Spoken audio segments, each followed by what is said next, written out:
They say the dating world is a jungle, but Ben thought he'd finally found a clear path. He'd been talking to this girl he met on a dating site for about 2 weeks. The chemistry over text was great. No red flags, no weirdness, just solid, easy conversation. They finally agreed to grab a drink at the local pub, a nice, neutral spot to see if the spark was real. When Ben walked in, he felt a wave of relief. You know that anxiety of being catfished? Well, she was sitting there, and she looked exactly like her profile pictures. Better, even. Ben sat down, ordered a round of drinks, and for the first hour, everything was going perfectly. They were laughing, sharing stories about work, and Ben was actually starting to think, this might actually be the one. But then, the vibe shifted. As she finished her second drink, she became noticeably more relaxed, but not the fun kind of relaxed. Her smile faded into this look of pure, professional intensity. She reached into her bag, and Ben thought maybe she was getting her phone to show him a photo. Instead, she pulls out a physical notepad and a pen. She clicks the pen, clears her throat, and looks at him with total, deadpan seriousness.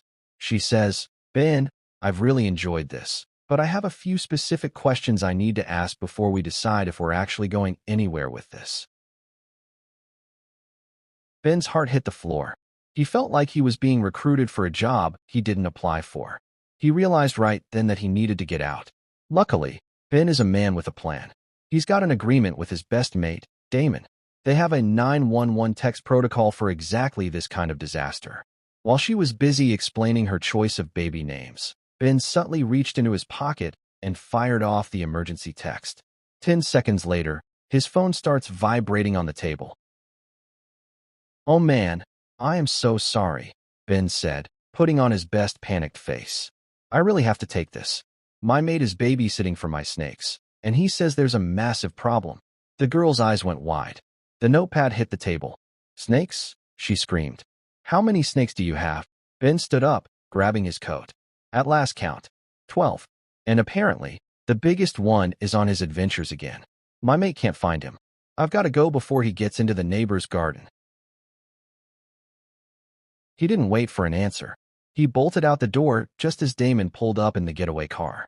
Damon had actually parked nearby because he wanted to catch a glimpse of the date. But when Ben hopped in and told him about the 6-month marriage contract and the notepad, they both nearly crashed the car laughing. Sometimes, 12 snakes are much easier to handle than one lady with a notepad. Now that is a narrow escape. Have you ever had a date go from 0 to 100 that fast? Drop your craziest dating stories in the comments below.